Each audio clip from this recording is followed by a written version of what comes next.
Welcome to Modern Alchemy, episode number 25. That sounds like a radio voice. Number 25. It sounds like Calling 25. This is it, and here we are. So we're going to roll with it. 25. Okay. Okay. I think you go. got your point across. Okay. So for the last several weeks, we've been talking about economy. Yes. And we've defined that economy is not just money. It's not something that just happens outside of you. No. We went back to the Latin and the Greek, and economy is how you house and utilize your resources. Yes. Literally translated. And so we've talked about physical economy, and this week we want to talk about mental economy. You know, here's the bottom line. Yes. What are the two greatest assets that God has given us, Bersabeh? Is your health and time. That's a good It's shot. your wealth and your... How about your mind and your energy? Man, mind and energy, because we're talking about mental alchemy. Yeah. I mean, hello. I need some of that. Your mind and your energy are the greatest assets that your creative source has given you. Yes. You know, time is a resource, and there's a lot of resources, but as far as assets go, your mind and your energy. So we'll talk about energy next week, but what we'd like to ask you is, how are you housing? How are you utilizing your mental resources?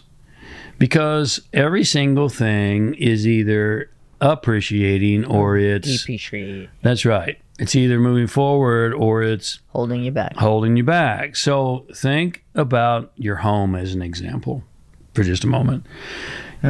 Imagine for a moment that you never keep it up, you never clean it.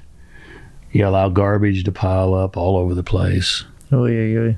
Dirty clothes are thrown all over in piles. Chaos. Remember when we were looking for a home and we went and visited that one home that was... Oh, my goodness. It was a mess. It was worse than a mess. You couldn't even describe it.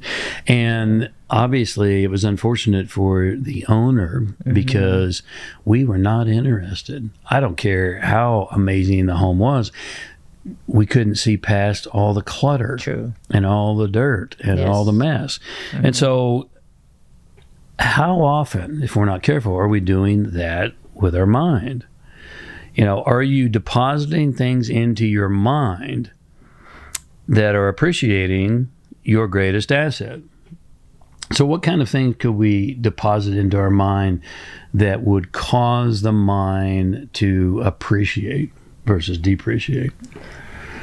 Good books.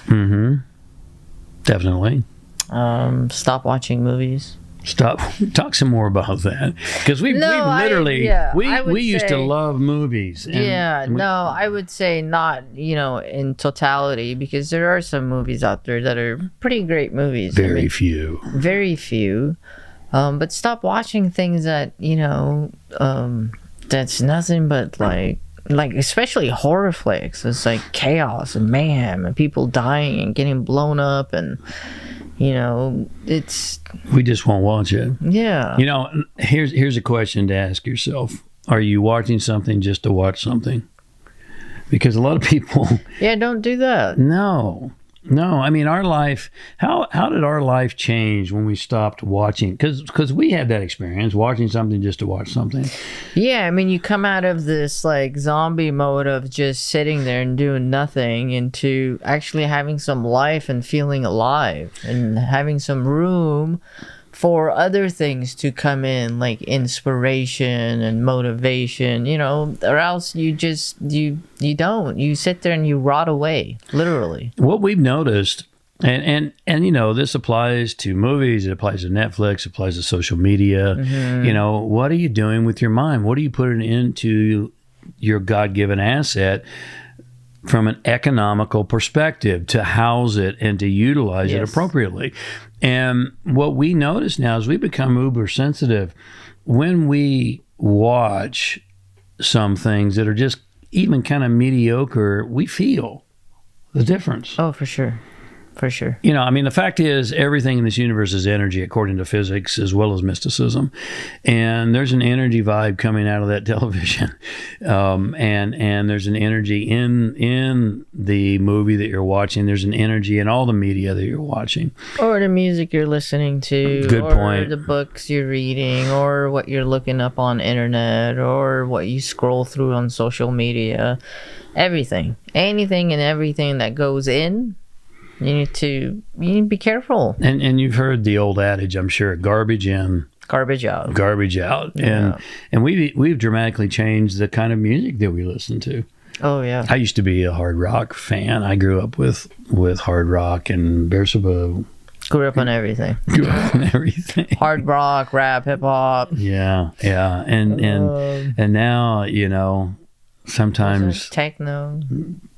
Yeah, sometimes the things we listen to are like, we've said, hey, could you even imagine just a few short years ago that we'd be listening to this all the time?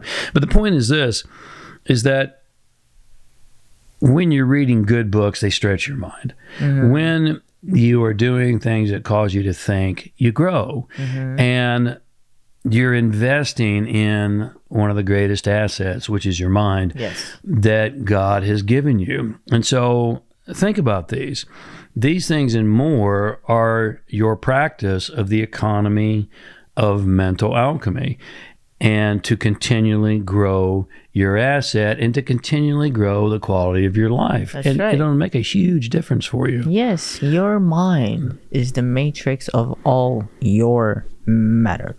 Oh, and I just did a body silhouette for those who are not watching. She just loosely quoted Max Planck, the father of quantum physics.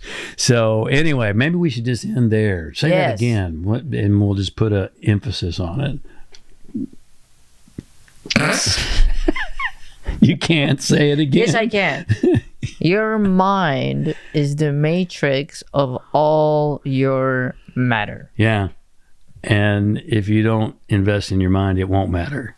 So let's end it right there. Thank you so much for a couple. He had to have the last word. Thank you so much for a couple moments of your day. God bless you. Next week we'll talk about the economy of energy. Have the last word. Lots of love. Bye. Bye-bye.